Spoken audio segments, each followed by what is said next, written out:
Hello friends, ABS education YouTube channel में आप सभी का स्वागत है। यदि आप चैनल पर नए हो तो please subscribe my channel, video को लाइक और शेयर जरूर करें और साथ ही ऑल नोटिफिकेशन बेल आइकन को प्रेस कर दें ताकि जो भी वीडियो मैं अपलोड करूं वो आपके पास आसानी से पहुंचती रहे।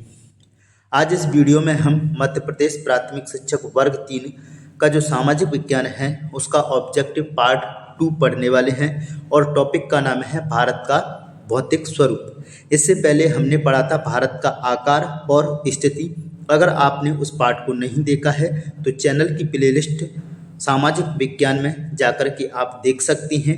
ठीक है भाई, तो चलिए स्टार्ट कर लेते हैं।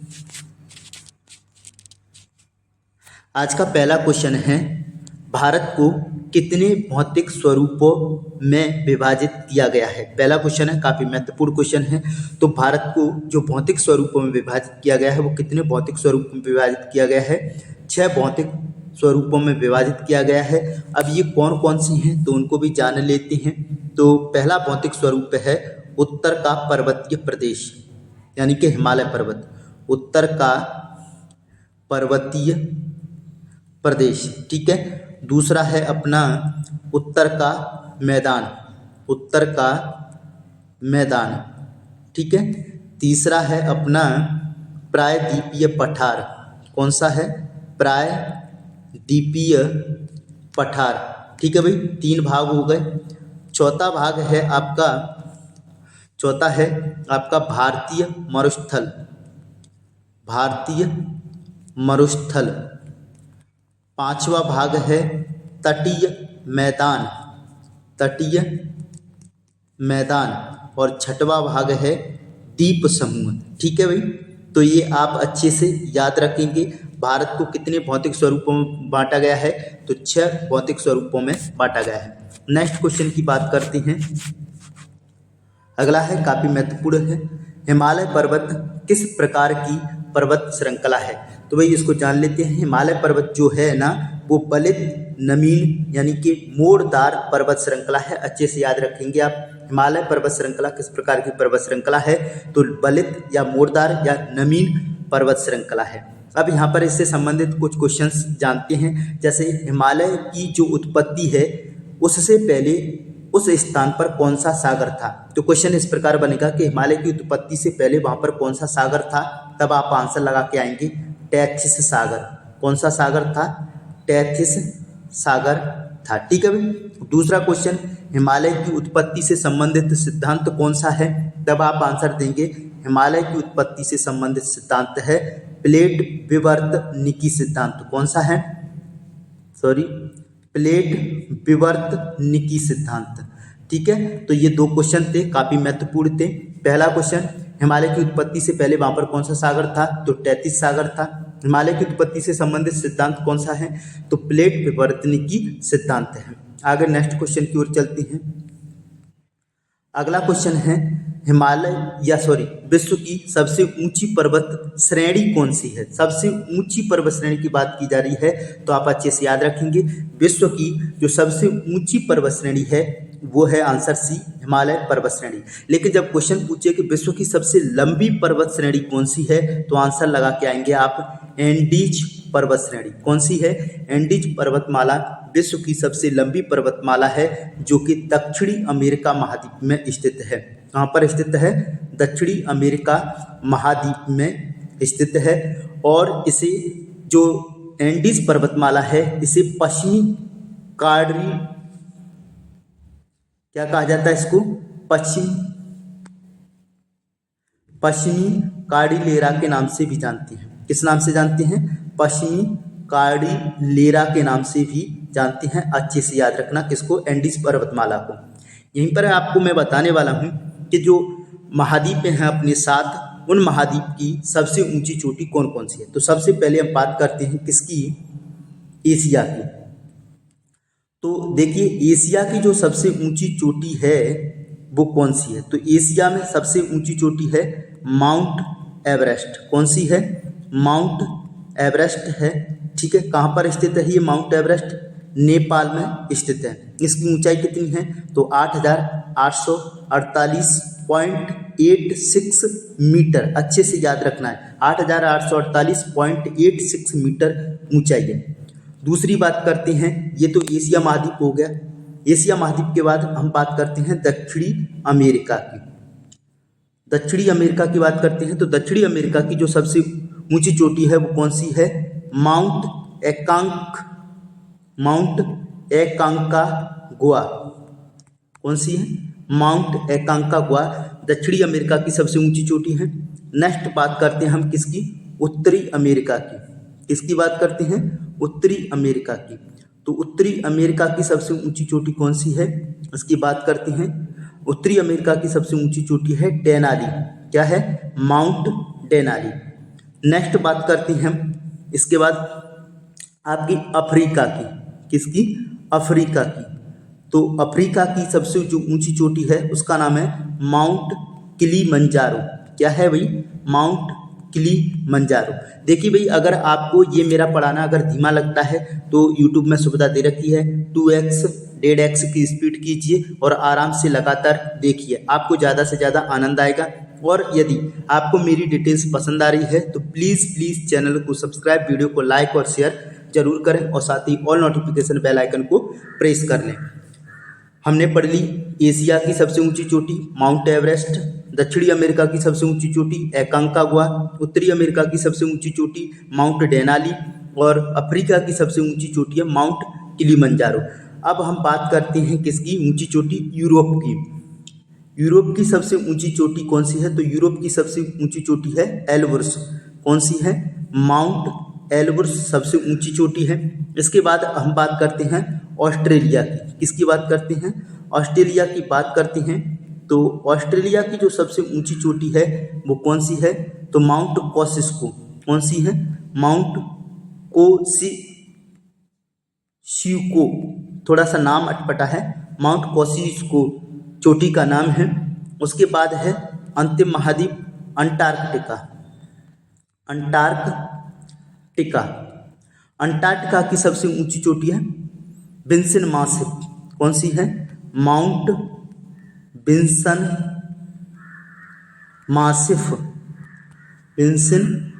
मासिफ।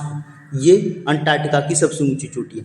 तो सारे क्वेश्चन क्लियर हो गए होंगे। विश्व की सबसे ऊंची पर्वत श्रेणी हिमालय पर्वत श्रेणी, विश्व की सबसे लंबी पर्वत श्रेणी एंडीज पर्वतमाला जिसे पश्चिमी कार्डिलेरा के नाम से जानते हैं, और सभी महाद्वीपों की ऊंची चोटियां मैंने आपको बता दी। नेक्स्ट क्वेश्चन की ओर चलते हैं। अगला क्वेश्चन है हिमालय पर्वत से संबंधित कौन सा कथन असत्य है? अगर आपने हिमालय पर्वत को 9th क्लास में अच्छे से पढ़ा होगा या पढ़ाया होगा तो आपको ये अच्छे से याद होगा।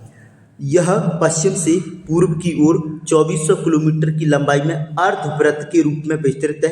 बिल्कुल राइट कथन है ये, ठीक है भाई। हिमालय पर्वत पश्चिम से पूर्व में 2400 किलोमीटर की लंबाई में विस्तृत है और अर्धवृत्त के रूप में विस्तृत है। दूसरा देखते हैं, हिमालय पर्वत की पश्चिम में चौड़ाई 400 किलोमीटर है जबकि पूर्व में 150 किलोमीटर चौड़ाई है। यानी कि हिमालय पर्वत ये पश्चिम से पूर्व की ओर 2400 किलोमीटर की लंबाई में फैला है, लेकिन ये इसकी जो चौड़ाई है, ये इसकी चौड़ाई है ना, ये देखते चलना है आपको अच्छे से। ये चौड़ाई, ये क्या हो गया? पश्चिमी भाग, और ये क्या हो गया? पूर्वी भाग। तो पूर्वी भाग में जो इसकी चौड़ाई है ना वो कितनी है? 150 है, और इधर कितनी है? 400 किलोमीटर है। तो ये बिल्कुल राइट कथन है। पश्चिम में हिमालय पर्वत अधिक चौड़ा है जबकि पूर्व में कम चौड़ा है ये, ठीक है। तो 2 पॉइंट क्लियर हो गए। तीसरे पॉइंट को और देखते हैं। हिमालय के सबसे उत्तरी भाग में स्थित श्रृंखला को महान या आंतरिक हिमालय या हिमाद्री हिमालय कहते हैं। बिल्कुल राइट है। हिमालय का सबसे उत्तरी भाग है उसे महान या आंतरिक या हिमाद्री हिमालय कहते हैं। तो उसने क्वेश्चन में पूछा है असत्य कथन कौन सा है, तो आंसर होगा इनमें से कोई नहीं, यानी कि कोई भी कथन असत्य नहीं है। सभी जो कथन हैं वो क्या है? सत्य है। नेक्स्ट क्वेश्चन की ओर चलते हैं। अच्छा क्वेश्चन है सूची 1 को सूची 2 से सही सुमेलित कीजिए। तो देखिए, माउंट एवरेस्ट की ऊंचाई मैंने आपको बता चुका हूं। तो माउंट एवरेस्ट की जो ऊंचाई है वो कितनी है? 8,848 मीटर। गॉडविन ऑस्टिन जिसे K2 के नाम से जानते हैं, किसके नाम से? K2 के नाम से जानते हैं, इसकी ऊंचाई 86-11 मीटर है, यानी कि सामने सामने दे रखा है। कंचनजंगा इसकी ऊंचाई है 85-98 मीटर और मकालू इसकी ऊंचाई है 84-81 मीटर। तो आपको अच्छे से याद रखना है। तो इसका आंसर क्या हो जाएगा, ए का 1, बी का 2, सी का 3 और डी का 4, यानी 1 2 3 4, यानी कि पहला ये आंसर ही करेक्ट होगा। माउंट एवरेस्ट सामने 8848, गॉडविन ऑस्टिन जिसे K2 कहते हैं 86-11 मीटर, कंचनजंगा 85-98 और मकालू 8481 मीटर है। ठीक है, क्लियर हो गया होगा। नेक्स्ट क्वेश्चन की ओर चलते हैं। अगला क्वेश्चन है, निम्नलिखित में से कौन सी पर्वत चोटी भारत में स्थित नहीं है। अच्छे से आपको याद रखना है कौन सी पर्वत चोटी है जो भारत में स्थित नहीं है। तो इसका आंसर हो जाएगा ए, अन्नपूर्णा चोटी जो है ना वो भारत में स्थित नहीं है। ये चोटी कहाँ पर स्थित है, नेपाल में स्थित है। अच्छे से याद रखना है कहाँ पर स्थित है अन्नपूर्णा चोटी, नेपाल में स्थित है। बाकी नंदा देवी, कामेट, नामचा बरुआ ये तीनों की तीनों चोटी कहाँ पर हैं, ये भारत में स्थित हैं। जिसमें से नंदा देवी और कामेट आपकी कहाँ पर स्थित हैं, तो उत्तराखंड में स्थित हैं। कहाँ पर स्थित हैं, उत्तराखंड में। लेकिन जो नामचा बरुआ है ये कहाँ पर स्थित है, तो अरुणाचल प्रदेश में स्थित है। कहाँ पर स्थित है, अरुणाचल प्रदेश में स्थित है नामचा बरुआ। अच्छा सर, यहाँ से कुछ क्वेश्चन और भी पूछे जाते हैं तो जान लीजिए। नंदा देवी की कभी कभी ऊंचाई भी पूछ ली जाती है। तो जो नंदा देवी की ऊंचाई है वो कितनी है, 78-17 मीटर है। अच्छे से रट लेना भैया। और जो कामेट और नामचा बरुआ है इन दोनों की ऊंचाई है 77-56 मीटर। दोनों की कितनी ऊंचाई है, 77-56 मीटर है, जबकि नंदा देवी की ऊंचाई है 78-17 मीटर। सारे ऑप्शन क्लियर हो गए हों। अगर आपको डाटा पसंद आ रहा है, मेरा पढ़ाना आपको लगता है कि हाँ वाकई में सार्थक है, तो प्लीज़ यार मैं सिर्फ आपसे एक ही निवेदन करता हूँ कि चैनल को सब्सक्राइब, वीडियो को लाइक और शेयर जरूर करें। आगे चलते हैं।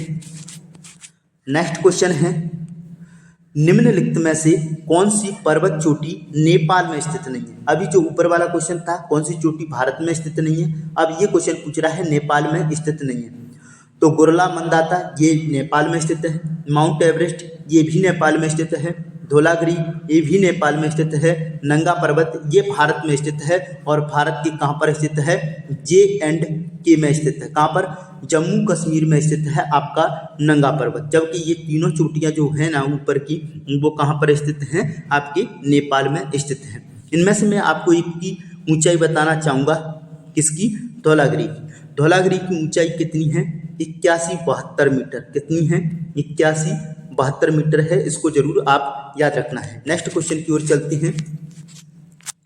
नेक्स्ट क्वेश्चन है, हिमालय की सबसे बाहरी श्रृंखला का नाम क्या है। बहुत महत्वपूर्ण क्वेश्चन है। तो जो हिमालय की सबसे बाहरी श्रृंखला है उसका नाम पढ़ती हैं और जानते हैं। तो देखिए, इस प्रकार अपना हिमालय का विस्तार है उत्तर से दक्षिण की ओर। सबके नाम मैं बताता हूँ आपको। इसको कहती हैं पार हिमालय या फिर क्या कहती हैं, ट्रांस हिमालय। ठीक है भाई, पार हिमालय या ट्रांस हिमालय हो गया। इसको कहते हैं हिमाद्री हिमालय या आंतरिक हिमालय या फिर महान हिमालय। हो गया क्लियर। इसको कहते हैं हम लघु हिमालय। कौन सा कहते हैं, लघु हिमालय। और ये सबसे बाहरी हिमालय है, इसी को नाम से जानते हैं क्या, शिवालिक। शिवालिक किस नाम से जानते हैं, शिवालिक।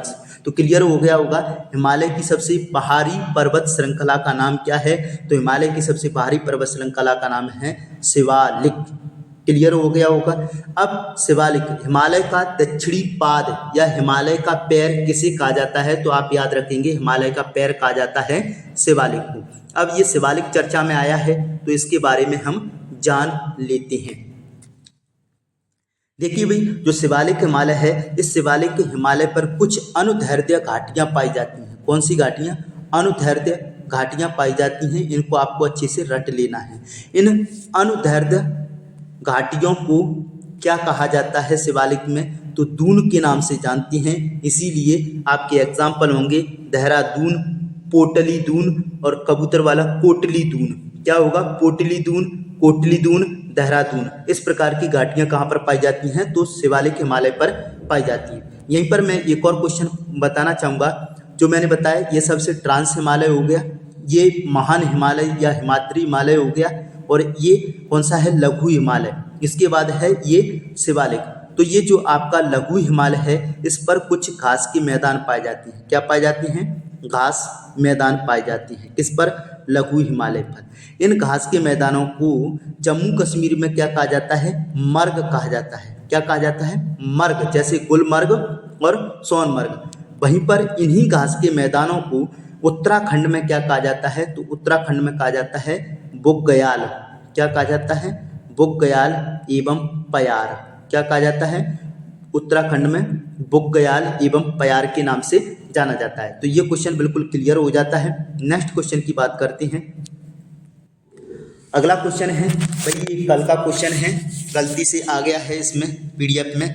तो देखिए, भारत और श्रीलंका को अलग करने वाली जल संधि कौन सी है? तो कल मैंने इसके बारे में अच्छे से डिटेल्स दिया था। पाक जल संधि है जो भारत को श्रीलंका से अलग करती है। नेक्स्ट क्वेश्चन की बात करते हैं। अगला क्वेश्चन है, नदियां निम्नलिखित में से किस प्रदेश में विलुप्त हो जाती हैं? तो पहले तो ये जान लीजिए ये क्षेत्र कौन कौन से हैं और क्या है।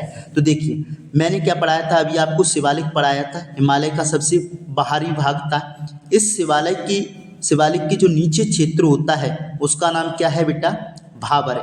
ये बिल्कुल कंकड़ पत्थर बड़ी बड़ी शिलाओं वाला क्षेत्र होता है। यानी कि बड़े बड़े पत्थर हमको कहाँ देखने मिलते हैं? भाबर में देखने के लिए मिलते हैं। इसके बाद जो क्षेत्र आता है वो कौन सा आता है? तराई। और तराई के बाद जो क्षेत्र आता है वो है आपका खादर। और खादर के बाद जो बेटा क्षेत्र आता है वो कौन सा है? बांगर। ये क्लियर हो गए होंगे चार क्षेत्र पहले तो ध्यान रखना, इसमें पाई जाती हैं बड़ी बड़ी शिलाएं या पत्थर पाए जाते हैं, जिसमें जो हिमालय से नदियां निकलती हैं इस क्षेत्र में आकर के अदृश्य रूप से प्रवाहित होती हैं। इसीलिए इस क्वेश्चन का आंसर होगा भाबर। कौन सा क्वेश्चन है? नदियां निम्नलिखित में से किस प्रदेश में विलुप्त हो जाती हैं? तो भाबर प्रदेश में विलुप्त हो जाती हैं। अब यहाँ पर एक क्वेश्चन बनेगा कि जो नदियां भाबर प्रदेश में विलुप्त हुई थी या अदृश्य रूप से प्रवाहित हो रही थी वो पुनः किस क्षेत्र में आकर के दिखाई देने लगती हैं? तब आंसर आएगा आपका तराई क्षेत्र में आकर के पुनः दिखाई देने लगती हैं। एक और क्वेश्चन पूछा जाएगा, इन चार क्षेत्रों में से किस क्षेत्र को दलदली क्षेत्र कहा जाता है? तब आप आंसर लगा के आएंगे तराई क्षेत्र को दलदली क्षेत्र के नाम से जाना जाता है। और दलदली क्षेत्र होने के कारण यहाँ पर गंदगी बहुत ज़्यादा रहती है। नदियाँ बड़ा रूप धारण कर लेती हैं इस क्षेत्र में आकर के, तराई क्षेत्र में। इसीलिए इसे मच्छर पेटी के नाम से भी जानते हैं, क्योंकि मच्छर बहुत ज़्यादा पनप जाते हैं इस क्षेत्र में। तो तराई क्षेत्र को ही मच्छर पेटी के नाम से जानते हैं, तराई क्षेत्र को ही दलदली क्षेत्र के नाम से जानते हैं। और भाबर प्रदेश में जो नदियां विलुप्त हुई थी वो पुनः तराई प्रदेश में आकर के पुनः दिखाई देने लगती हैं। तो आई होप सारे क्वेश्चन क्लियर हो गए होंगे। लेकिन यहाँ पर दो क्वेश्चन और बताना चाहूँगा कि जो खादर प्रदेश है इसे नमीन जलोढ़ मृदा का प्रदेश कहते हैं और बांगर प्रदेश को पुरानी जलोढ़ मृदा का प्रदेश कहा जाता है। आपका क्वेश्चन बिल्कुल भी बाहर नहीं जाएगा। आपको डिटेल्स पसंद आ रही है तो हमारे चैनल के साथ जरूर जुड़िए, चैनल को सब्सक्राइब, वीडियो को लाइक शेयर जरूर कीजिए। आगे चलेंगे नेक्स्ट क्वेश्चन की ओर। अगला क्वेश्चन है, सुलेमान पर्वत श्रेणी किस देश में स्थित है? सुलेमान पर्वत श्रेणी किस देश में स्थित है? तो आप आंसर लगा के आएंगे पाकिस्तान, अफगानिस्तान दोनों ही देशों में स्थित है। तो इसका आंसर होगा सी, बिल्कुल करेक्ट। सुलेमान पर्वत श्रेणी का जो विस्तार है वो हिमालय का पश्चिमी विस्तार है, जिसे पाकिस्तान में सुलेमान पर्वत के नाम से जाना जाता है। यानी कि इस सुलेमान पर्वत का जो अधिकांश विस्तार है वो पाकिस्तान में है, लेकिन कुछ विस्तार अफगानिस्तान में है। इसीलिए आंसर ए और बी दोनों होगा। नेक्स्ट क्वेश्चन की बात करते हैं। अगला क्वेश्चन है आपका, हिंदू कुश पर्वत श्रृंखला का विस्तार किस देश में है? तो हिंदू कुश पर्वत श्रृंखला का जो विस्तार है ना वो अफगानिस्तान में भी है, पाकिस्तान में भी है और ताजिकिस्तान में भी है। यानी कि इसका आंसर होगा उपरोक्त सभी। अच्छे से याद रखना है, हिमालय के पश्चिमी विस्तार को अफगानिस्तान में हिंदू कुश पर्वत कहते हैं और पाकिस्तान में सुलेमान पर्वत कहते हैं, लेकिन इन पर्वतों का विस्तार एक दूसरे देश में पाया जाता है। नेक्स्ट क्वेश्चन की ओर चलते हैं। अगला क्वेश्चन है, किसे निम्नलिखित में से किसे विश्व की छत यानी कि रूफ ऑफ द वर्ल्ड के रूप में जाना जाता है? तो देखिए कहीं कहीं पर आपको लिखा रहता है कि तिब्बत के पठार को, किसको? तिब्बत के पठार को विश्व की छत कहा जाता है, जो कि ये क्वेश्चन बिल्कुल गलत है। आपका बिल्कुल करेक्ट जो आंसर है कि विश्व की छत यानी कि रूप ऑफ द वर्ल्ड जो कहा जाता है वो पामीर पर्वत या पामीर ग्रंथि या पामीर पठार को कहा जाता है। इसकी मैं अवस्थिति बता देता हूं आपको कहां पर देखना है और बिल्कुल एग्जैक्ट अगर पढ़ना है तो देखिए,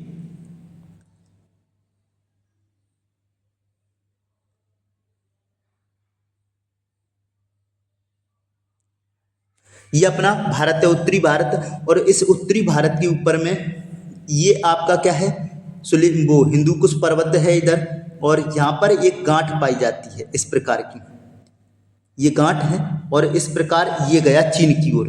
तो चीन की ओर जो क्षेत्र है इसको हम कहते हैं कुनलुन, कुनलुन पर्वत। तो जो कुनलुन पर्वत है वो कहाँ पर है, चीन में, और जो हिंदुकुश पर्वत है वो कहाँ पर है, आपके अफगानिस्तान में। अच्छे से, और ये कौन सी गांठ है, इसी को कहते हैं पामीर ग्रंथि। कौन सी ग्रंथि कहते हैं, पामीर ग्रंथि के नाम से जाना जाता है। क्लियर हो गया होगा। आगे चलते हैं नेक्स्ट क्वेश्चन की ओर। नेक्स्ट क्वेश्चन है, निम्नलिखित में से कौन सी पर्वत श्रेणी अवशिष्ट पर्वत का उदाहरण है। अवशिष्ट पर्वत का मतलब होता है कि ऐसे पर्वत जिनका उद्गम हुआ या उत्पत्ति हुई, ठीक है, जैसे कि हिमालय पर्वत की उत्पत्ति हुई। तो हिमालय पर्वत की उत्पत्ति हुई तो एक नमीन या बलित पर्वत था, लेकिन धीरे धीरे धीरे धीरे उसका क्या होने लगा, क्षरण होने लगा, यानी कि समाप्त होने लगा। तो समाप्त होते होते बहुत कम मात्रा में रह गया, उसी पर्वत को हम कहते हैं अवशिष्ट पर्वत। तो भारत में जो अवशिष्ट पर्वत का उदाहरण है उसका आंसर होगा अरावली पर्वत श्रेणी। ये अरावली पर्वत श्रेणी जो है ना वो भारत की अवशिष्ट पर्वत श्रेणी है। और एक और क्वेश्चन बनता है कि जो अरावली पर्वत श्रेणी है वो विश्व की सबसे प्राचीनतम पर्वतमाला है। अच्छे से याद रखेंगे, विश्व की सबसे प्राचीनतम पर्वतमाला कौन सी है, तो अरावली पर्वतमाला विश्व की सबसे प्राचीनतम पर्वतमाला है। और ये कहाँ से कहाँ तक, गुजरात से लेकर के दिल्ली तक, कहाँ तक, दिल्ली तक 692 किलोमीटर की लंबाई में विस्तृत है। अच्छे से याद रखेंगे। और दूसरा क्वेश्चन ये पूछा जाता है कि इसका जो सर्वाधिक विस्तार है वो किस राज्य में है, तो इसका जो सर्वाधिक विस्तार पाया जाता है वो पाया जाता है राजस्थान में 80%। कितना है, 80% जो विस्तार है अरावली पर्वत श्रेणी का वो राजस्थान में है। बाकी इससे और क्वेश्चन बनते हैं, कौन कौन से, इससे सर निकलने वाली नदियां कौन कौन सी हैं, तो इससे निकलने वाली नदी एक महत्वपूर्ण नदी है लूनी नदी, और एक नदी है कौन सी, बनास नदी। ये दो मुख्य नदियां हैं जो अरावली पर्वत श्रेणी से निकलती हैं। इसके अलावा इसकी जो ऊंची चोटी है उस ऊंची चोटी का नाम है गुरु शिखर। क्या नाम है भाई, गुरु शिखर है, और ये 17-22 मीटर ऊंची है। कितनी, 17-22 मीटर ऊंची है, और जो कि राजस्थान के सिरोही जिले में जो माउंट आबू है ना उसके आसपास ये स्थित है। क्लियर हो गया होगा पूरा क्वेश्चन। आगे चलते हैं, यहीं पर मैं आपको इस सतपुड़ा पर्वत के बारे में भी बता देता हूँ मैं इस क्वेश्चन में। तो जो सतपुड़ा पर्वत है ना, ये ब्लॉक, अब बताऊंगा मैं आपको, ब्लॉक या भ्रंशोत पर्वत का उदाहरण है। तो ध्यान रखना, मध्य प्रदेश का कौन सा पर्वत है जो ब्लॉक पर्वत या भ्रंशोत पर्वत का उदाहरण है। तो देखिए भाई, ये क्या है, अपनी पृथ्वी की परत है।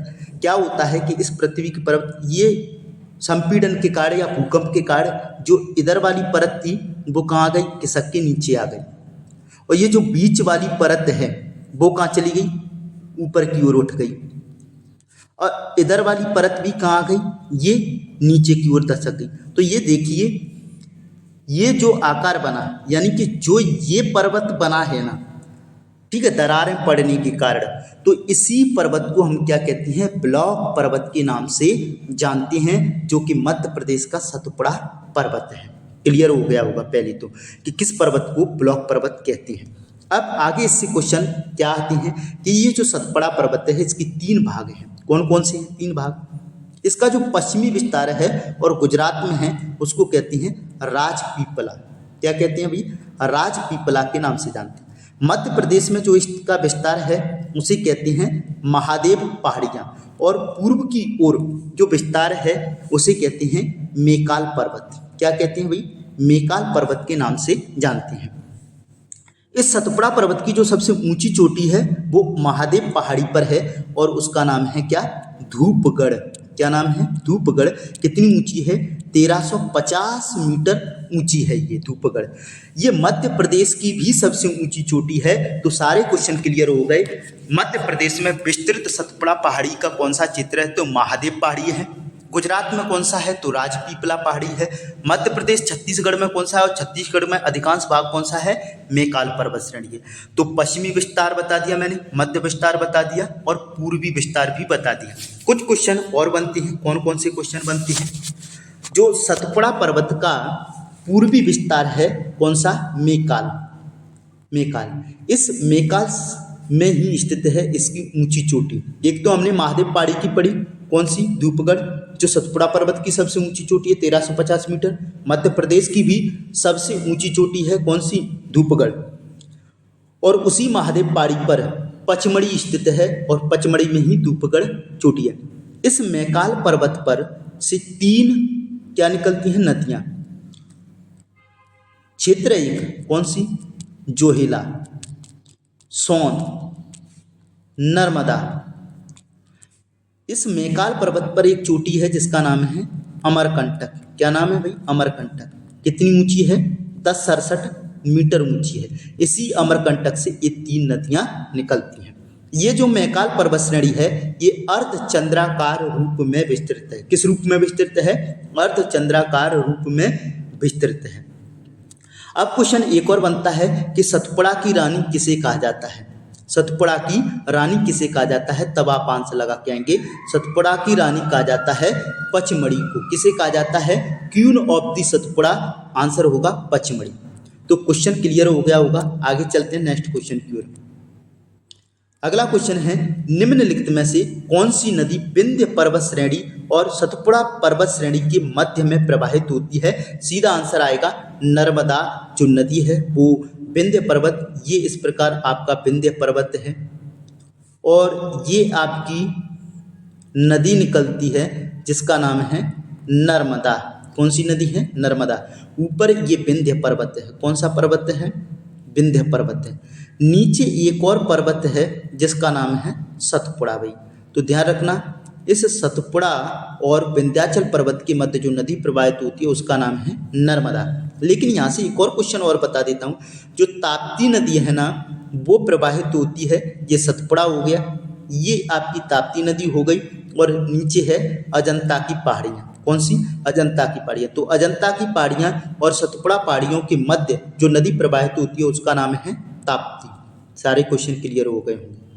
आगे चलते हैं नेक्स्ट क्वेश्चन की ओर। अगला क्वेश्चन है, निम्नलिखित में से कौन सा पर्वत ब्लॉक पर्वत का उदाहरण है? पहले ही बता चुका हूं। इस क्वेश्चन को मैं आपके लिए कमेंट बॉक्स के लिए छोड़ रहा हूं तो आपको अच्छे से याद रखना है। लेकिन यहाँ पर जो मैं डिटेल्स देने वाला हूं वो विंध्य पर्वत की देने वाला हूं। तो कुछ नहीं है, विंध्य पर्वत की जो सबसे ऊंची चोटी है उसको जरूर याद रखना। विंध्य पर्वत की जो ऊंची चोटी है उसको कहती हैं सद्भावना शिखर या फिर इसको कहती हैं गुडविल। क्या कहते हैं? गुडविल पीक, जिसकी ऊंचाई है 752 मीटर और मध्य प्रदेश के दमोह जिले में स्थित है। क्लियर हो गया होगा। लेकिन ब्लॉक पर्वत का उदाहरण कौन सा पर्वत है इसका आंसर आपको कमेंट बॉक्स में देना है, क्योंकि इसको मैं पहले समझा चुका हूँ। आगे नेक्स्ट क्वेश्चन है आपका, सतपुड़ा रेंज की सबसे ऊंची चोटी कौन सी है? इसको भी मैं बता चुका हूँ। मैं उम्मीद करता हूँ कि यदि आपने बिल्कुल ध्यान से पढ़ा होगा तो इसका आंसर जरूर देंगे। इस क्वेश्चन को भी मैं आपके लिए कमेंट बॉक्स के लिए आंसर के लिए छोड़ता हूँ। सारी डिटेल्स आपको लिख के भेजनी है। अगर सारी डिटेल्स आप लिख के भेजते हो तो आपका जो नॉलेज है वो लगातार बढ़ता जाता है। तो इस क्वेश्चन की भी सारी जानकारी आपको डिटेल्स के साथ लिख करके मुझे कमेंट बॉक्स में भेजनी है। आगे चलते हैं, नेक्स्ट क्वेश्चन की बात करते हैं। तो ये भी हो गया है, विंध्य पर्वत श्रेणी की सबसे ऊंची चोटी कौन सी है? सद्भावना शिखर, इसी को गुडविल पीक कहते हैं और इसी को कालूमर या कालुम्बे शिखर के नाम से भी जाना जाता है। तो इसका आंसर हो जाएगा उपरोक्त सभी। नेक्स्ट क्वेश्चन की ओर चलते हैं। अगला क्वेश्चन है, महादेव पहाड़ियाँ निम्नलिखित में से किस राज्य में स्थित हैं? तो महादेव पहाड़ियाँ मध्य प्रदेश राज्य में स्थित हैं, जो कि सतपुड़ा का भाग है। इसी महादेव पहाड़ियाँ पर मैंने बताई थी धूपगढ़ चोटी स्थित है, जो मध्य प्रदेश की सबसे ऊंची चोटी है धूपगढ़, और इसकी ऊंचाई है 1350 मीटर। आगे चलते हैं नेक्स्ट क्वेश्चन की ओर। अगला क्वेश्चन है आपका, गिरि पर्वत श्रेणियां निम्नलिखित में से किस राज्य में स्थित हैं? तो जो गिरि पर्वत श्रेणियां हैं वो भारत के गुजरात राज्य में स्थित पर्वत श्रेणियां हैं। नेक्स्ट क्वेश्चन की ओर चलेंगे। अगला क्वेश्चन है गारो खासी जयंतियाँ। तो जो गारो खासी जयंतियाँ पहाड़ियाँ हैं किस राज्य में स्थित हैं? अच्छे से याद रखेंगे कहाँ पर स्थित हैं, मेघालय में स्थित हैं गारो खासी जयंतियाँ पहाड़ियाँ। और भारत की जो सबसे अधिक वर्षा होती है गारो खासी जयंतियाँ पहाड़ी में से केवल खासी पहाड़ी पर सबसे अधिक वर्षा होती है।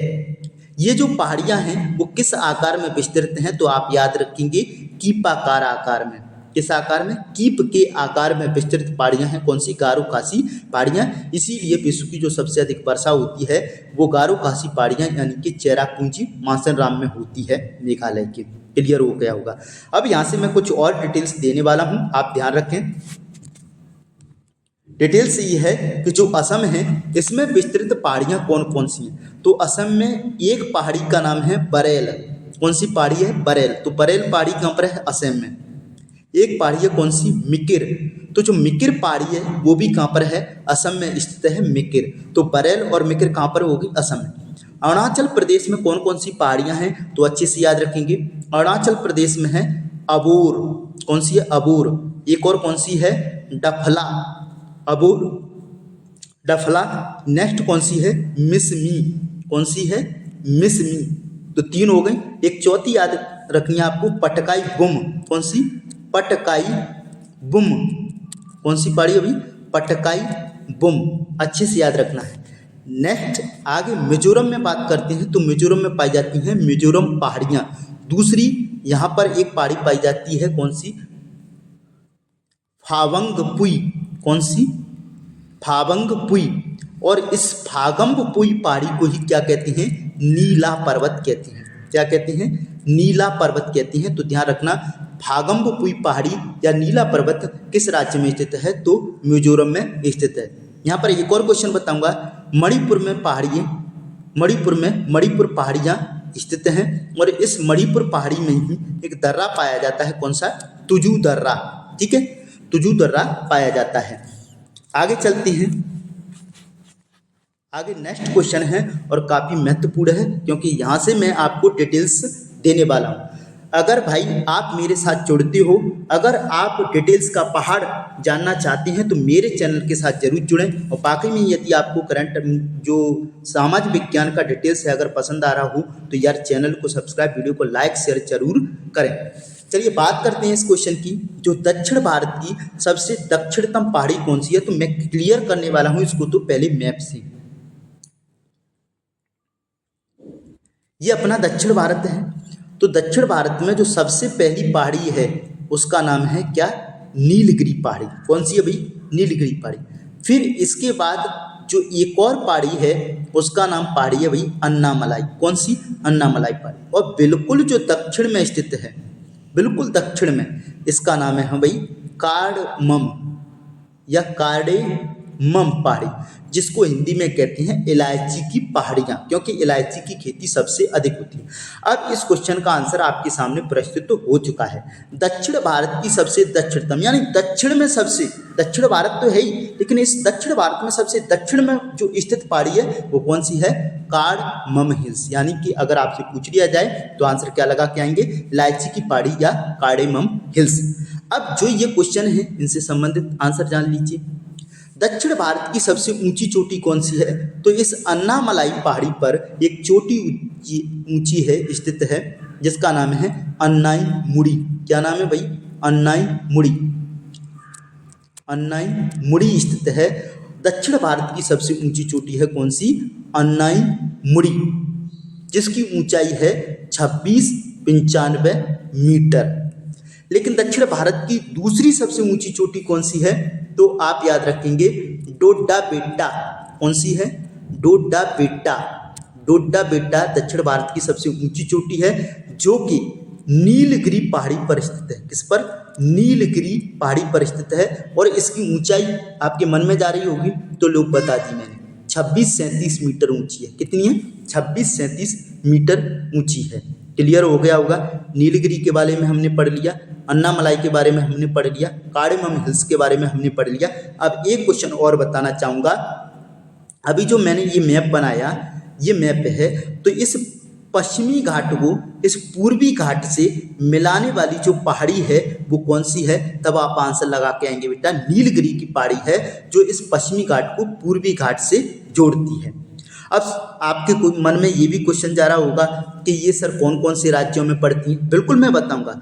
जो कार्डेमम हिल्स है और जो अन्नामलाई पहाड़ी है, इन दोनों का विस्तार पाया जाता है आपके केरल प्लस तमिलनाडु में। टीएम लिख देता हूँ, ठीक है, तमिलनाडु में। कौन सी? कार्डेमम हिल्स और अन्नामलाई। लेकिन जो नीलगिरी पहाड़ी है ना, वो देखिए कर्नाटक में विस्तृत है, केरल में विस्तृत है और आपके तमिलनाडु में विस्तृत है, यानी कि 3 राज्यों में विस्तृत है नीलगिरी की पहाड़ी। सारे क्वेश्चन एकदम साफ कर दिए मैंने। एक बचता है महेंद्रगिरी पहाड़ी। तो ये महेंद्रगिरी पहाड़ी है ना, ये कहाँ पर? उड़ीसा यानी कि पूर्वी घाट पर स्थित है और ये पूर्वी घाट की सबसे ऊंची चोटी भी है महेंद्रगिरी, जिसकी ऊंचाई है क्या? 1501 मीटर। अच्छे से याद रखना। आगे चलते हैं।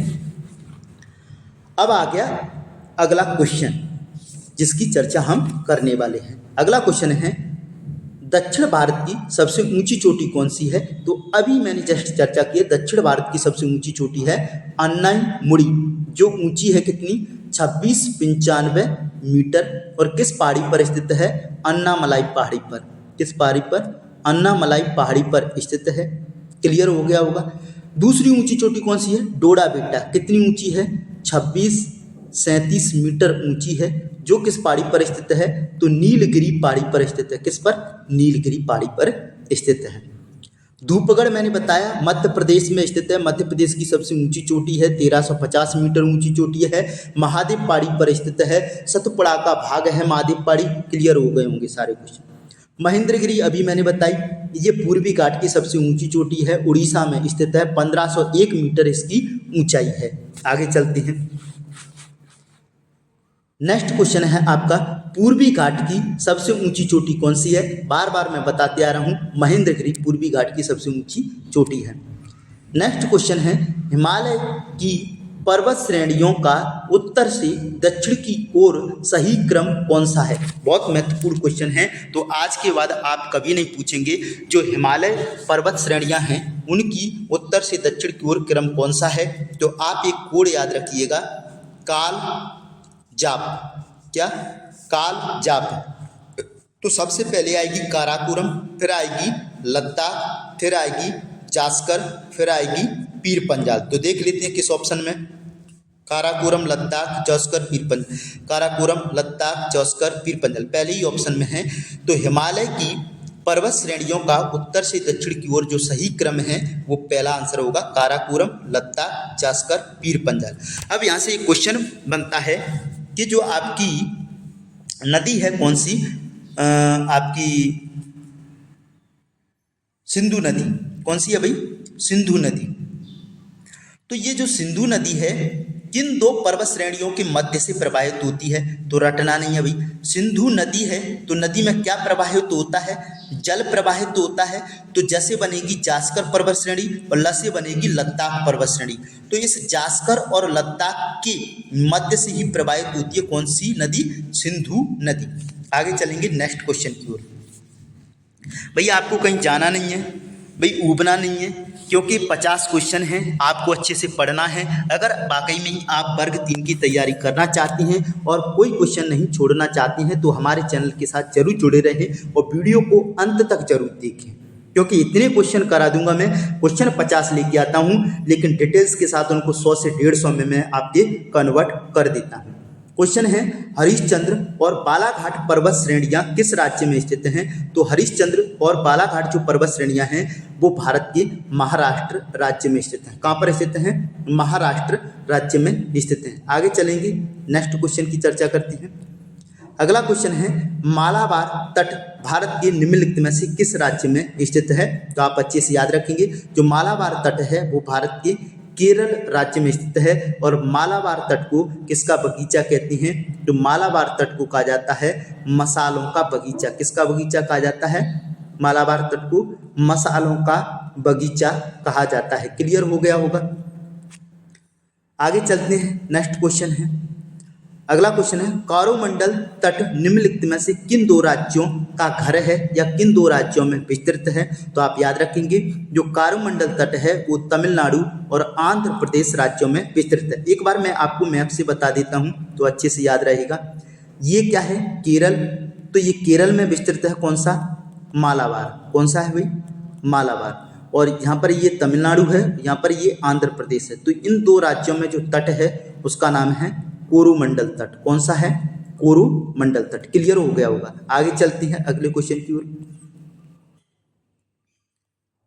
अगला क्वेश्चन है, धरातल के वर्तमान स्वरूप की संरचना तथा परिवर्तन के संदर्भ में निम्न में से कौन सी प्रक्रिया अन्य तीन प्रक्रियाओं से भिन्न है? तो अपक्षय, अपरदन, निक्षेपण। ये अपरदन से संबंधित क्रिया है, लेकिन भूकंपीय प्रक्रियाएं ये अलग है। तो इसका आंसर होगा एक, करेक्ट आंसर होगा। आगे चलेंगे। अगला क्वेश्चन है, भारत का अत्यधिक उत्पादक क्षेत्र कौन सा है? यानी कि जहां पर उपजाऊ क्षेत्र कौन सा है? सीधा आंसर आपको लगा देना है, भारत का उत्तरी मैदान सबसे अत्यधिक उत्पादक क्षेत्र या उपजाऊ क्षेत्र है। आगे चलेंगे। अगला क्वेश्चन है, बाढ़ वाले तथा युवा निक्षेप क्या कहलाते हैं? तो बाढ़ वाले मैदान तथा युवा निक्षेपों को कहा जाता है खादर। यानी कि नमीन जलोढ़ मृदा के क्षेत्र को कहा जाता है खादर और पुरानी जलोढ़ मृदा के क्षेत्र को कहा जाता है बांगर। अगला क्वेश्चन है आपका, भारत में खारे पानी की सबसे बड़ी झील कौन सी है? तो यहाँ से सारे क्वेश्चन हम क्लियर करने वाले हैं। भारत में जो सबसे बड़ी खारे पानी की झील है वो कौन सी है? चिल्का झील है, जो किस राज्य में स्थित है? तो उड़ीसा में स्थित है। और उड़ीसा में ये किस प्रकार की झील है? तो एक लैगून झील है। साहब लैगून झील क्या होती है? क्लियर करता हूं, देखो समझिए।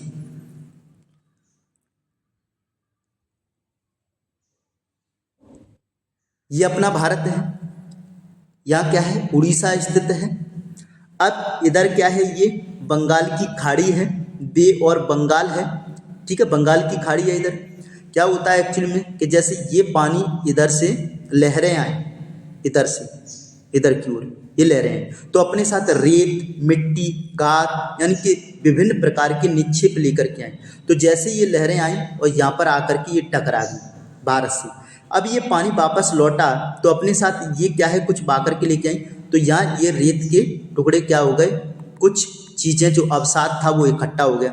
अब जैसे फिर लहर आई तो इससे मतलब ऊपर जाकर के और इधर पानी पहुंच गया, इस दीवार को कूद के पानी इधर आ गया। तो यहाँ तो पानी जो इकट्ठा हो रहा है और यहाँ एक दीवार बनती जा रही है, तो अब ये एक अलग जलीय क्षेत्र हो जाएगा इस समुद्र से, यानी कि खाड़ी से क्या हो गया? अलग क्षेत्र हो गया ये पानी का। तो ये काफी विस्तृत झील है और इसी प्रकार जो झीलें निर्मित होती हैं उन्हीं को कहा जाता है क्या? लैगून झील। क्लियर हो गया होगा। तो ये भारत की क्षेत्रफल की दृष्टि से भी सबसे बड़ी झील है कौन सी? चिल्का झील। और भारत की सबसे बड़ी खारे पानी की झील भी कौन सी है? तो वो भी कौन सी है? चिल्का झील है, जो कि उड़ीसा राज्य में स्थित है। सांबर झील कहाँ पर है? सांबर झील भी खारे पानी की झील है। और पहले हम पढ़ते थे भारत की सबसे बड़ी खारे पानी की झील कौन सी है? तो सांबर झील थी, अब नहीं है। अब भारत की सबसे बड़ी खारे पानी की झील चिल्का झील है और ये सांबर झील राजस्थान में स्थित है।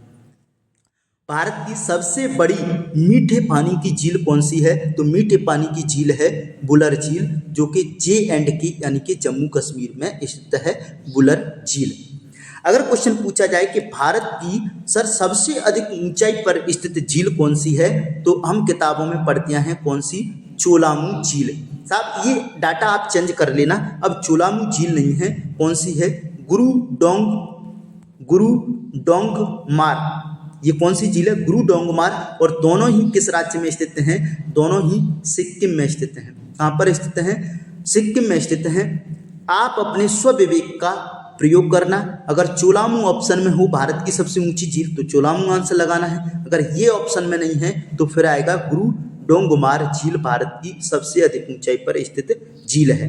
ये 17,100 फीट की ऊंचाई पर है, जबकि गुरु डोंगमार 17,800 फीट की ऊंचाई पर स्थित झील है। सारे क्वेश्चन मैंने क्लियर करा दिए। आगे चलेंगे।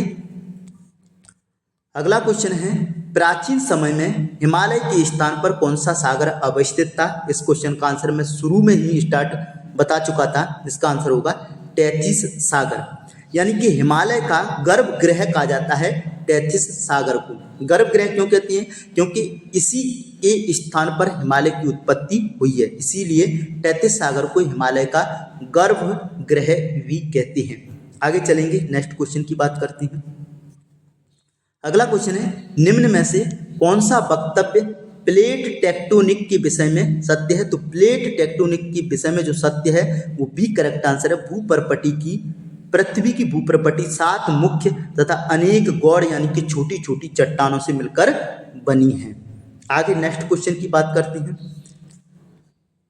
अगला क्वेश्चन है और काफी महत्वपूर्ण क्वेश्चन है, यहाँ से बहुत सारे क्वेश्चन क्लियर होने वाले हैं। इस क्वेश्चन को पढ़ने से पहले, बताने से पहले मैं आपके सामने डिटेल्स प्रस्तुत करने वाला हूँ।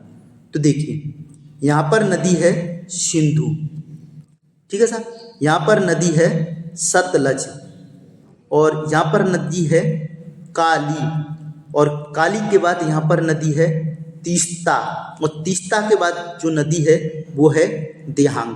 ठीक है, इतना आपको क्लियर हो गया होगा। दियांग, सिंधु, सतलज, काली, तीस्ता, दियांग, इनके बीच में जो हिमालय है वो पंजाब हिमालय है। कौन सा है? पंजाब हिमालय। इनके बीच में जो हिमालय है वो कुमाऊं हिमालय है। इनके बीच में जो हिमालय है वो नेपाल हिमालय है, और इनके बीच में तीस्ता और दियांग के बीच में जो हिमालय है वो असम हिमालय है। तो क्लियर हो गए होंगे। सिंधु सतलज के बीच में जो हिमालय है वो पंजाब हिमालय है। सतलज और काली के बीच में जो हिमालय है वो कुमाऊं हिमालय है, और काली और तीस्ता के बीच में जो हिमालय है वो नेपाल हिमालय है, और तीस्ता और दियांग नदी के बीच में जो हिमालय है वो कौन सा है? असम हिमालय है। जो सबसे अधिक विस्तृत हिमालय है, यानी कि सबसे अधिक चौड़ाई वाला हिमालय है ना, वो नेपाल हिमालय है। मैं लिख देता हूँ, ये 560 किलोमीटर चौड़ाई है इसकी 320 किलोमीटर चौड़ाई है कुमाऊं हिमालय की। कलर चेंज कर लेते हैं तब ज़्यादा समझ में आएगा। ये कितना है? 560 किलोमीटर। ये कितना है? 320 किलोमीटर। ये कितना है? 800 किलोमीटर। और ये कितना है? तो ये है आपका 720 किलोमीटर। कितना है? 720 किलोमीटर। तो ये भी पूछा जाना कि कौन सा हिमालय सबसे अधिक चौड़ा है, तो नेपाल हिमालय सबसे अधिक चौड़ा है। अब यहाँ पर बात करते हैं कि जो हिमालय हैं, तो क्वेश्चन की बात कर लेते हैं। सिंधु और सतलज नदी के बीच स्थित हिमालय को के रूप में जाना जाता है। तो अभी मैंने बताया सिंधु और सतलज के बीच में जो हिमालय है वो कौन सा है? पंजाब हिमालय। एस सिंधु, एस सतलज, हिमालय पंजाब। ठीक है, सिंधु सतलज, और फिर उसके बाद आएगी काली, काली के बाद आएगी तीस्ता, तीस्ता के बाद आएगी आपकी दियांग नदी। क्लियर हो गया होगा। यहाँ पर जो हिमालय है वो कुमाऊं हिमालय है, यहाँ पर जो है नेपाल है, यहाँ पर जो है असम हिमालय है। मैंने इसकी चौड़ाई भी बता दी, सारा कुछ बता दिया। अब यहाँ से कुछ और बताने वाला हूँ मैं आपको, सुन लीजिए भाई। जो आपका पंजाब हिमालय है, इस पंजाब हिमालय में कुछ पर्वत श्रेणियाँ विस्तृत हैं, चोटियाँ, जैसे काराकोरम आपसे पूछे कहाँ पर है, तो पंजाब हिमालय में। आपसे लद्दाख पूछे तो कहाँ पर है? पंजाब हिमालय में। आपसे जास्कर पूछे तो कहाँ पर है? पंजाब हिमालय में। आपसे पीर पंजाल पूछे, पीर पंजाल तो कहाँ पर स्थित है? ये भी आपके पंजाब हिमालय में स्थित है। आपसे धौलाधर पूछे तो धौलाधर भी कहाँ पर है? पंजाब हिमालय में स्थित है। क्लियर हो गए होंगे सारे क्वेश्चन। सर और कौन कौन से? तो और भी बता देता हूँ। अब क्वेश्चन स्पेशली पूछता है कि जो कुमाऊं हिमालय है इसमें कौन सी चोटी स्थित है? नंदा देवी। रट लेना, अभी भी बोल रहा हूँ। नंदा देवी चोटी किस हिमालय में स्थित है? क्योंकि ये उत्तराखंड में है, उत्तराखंड में ही पड़ता है कुमाऊं हिमालय या गढ़वाल हिमालय। ठीक है, तो कुमाऊं हिमालय में ही स्थित है नंदा देवी। आगे बात करते हैं, सर क्या नेपाल हिमालय में भी कोई चोटियाँ स्थित हैं? जी हाँ, विश्व की सबसे अधिक ऊंची चोटी एवरेस्ट किस हिमालय में है? नेपाल हिमालय में। भारत की सबसे ऊंची चोटी कौन सी? कंचनजंगा कहाँ पर स्थित है? कंचनजंगा, कंचनजंगा भी नेपाल हिमालय में। एक और चोटी है कौन सी? मकालू, मकालू भी कहाँ पर स्थित है? आपके नेपाल हिमालय में स्थित है। सारे क्वेश्चन मैंने एकदम क्लियर करा दिए हैं, आपको भूलना नहीं है। अगले क्वेश्चन की बात करते हैं। लकाद्वीप, मिनिकॉय, एमानी द्वीप को 1973 से किस नाम से जाना जाता है? यानी कि 1973 से पहले उसका अलग नाम था, तीनों का अलग अलग था, लेकिन 1973 के बाद उसको जाना जाता है अब लक्षद्वीप के नाम से। अगला क्वेश्चन है आपका, अभी बताया मैंने, काली और तीस्ता नदी के बीच स्थित हिमालय को किस नाम से जानते हैं? तो फिर से एक बार रिवाइज कर देता हूँ। ये सिंधु सतलज पंजाब हिमालय, सतलज और काली ये आपका पड़ेगा कौन सा? कुमायूं हिमालय, और काली और तीस्ता नदी के बीच पड़ता है नेपाल हिमालय। तीस्ता और दियांग या ब्रह्मपुत्र नदी के बीच पड़ता है असम हिमालय। क्वेश्चन पूछा है काली और तीस्ता, यानी कि काली और तीस्ता, आंसर आएगा नेपाल हिमालय। क्या होगा? नेपाल हिमालय। नेक्स्ट क्वेश्चन की बात करते हैं। माजुली दुनिया का सबसे बड़ा बसा हुआ नदी द्वीप है, यह किस नदी में स्थित है? तो माजुली दुनिया का सबसे बड़ा बसा हुआ नदी द्वीप है, जो कि ब्रह्मपुत्र नदी में कहाँ पर स्थित है? असम में स्थित है।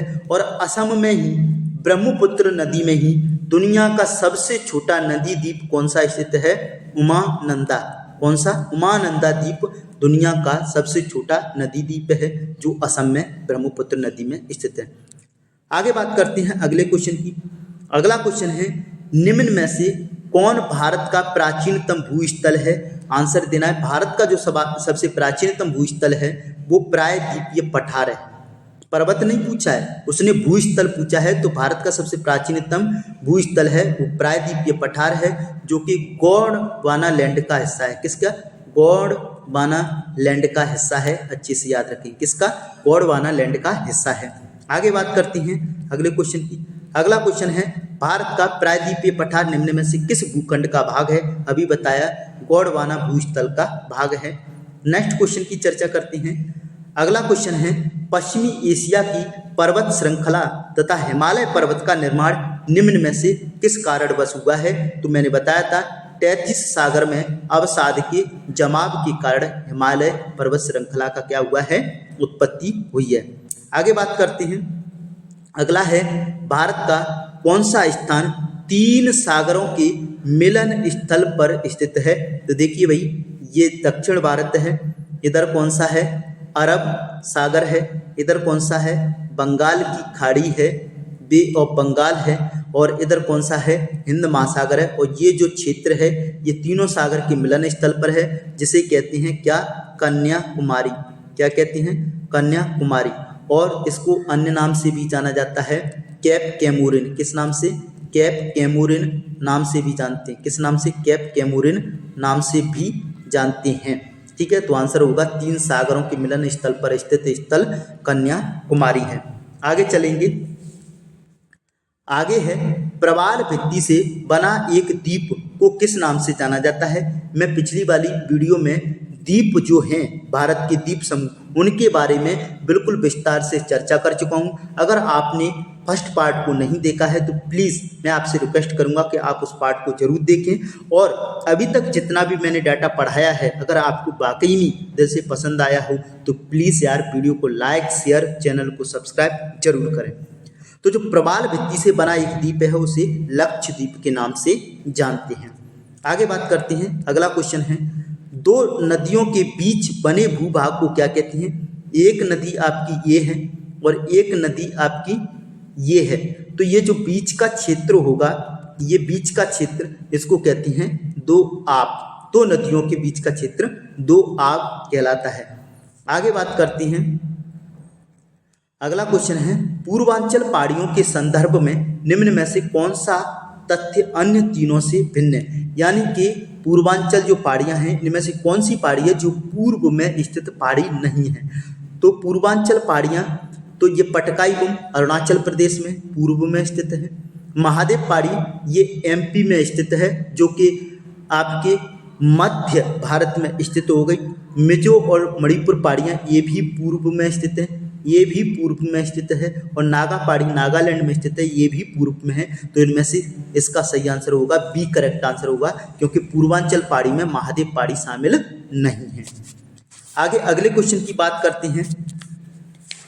अगला क्वेश्चन है, भारत में हिमालय की सर्वाधिक ऊंची चोटी का नाम क्या है? तो जो भारत में स्थित है वो भारत की सबसे ऊंची चोटी है, कौन सी?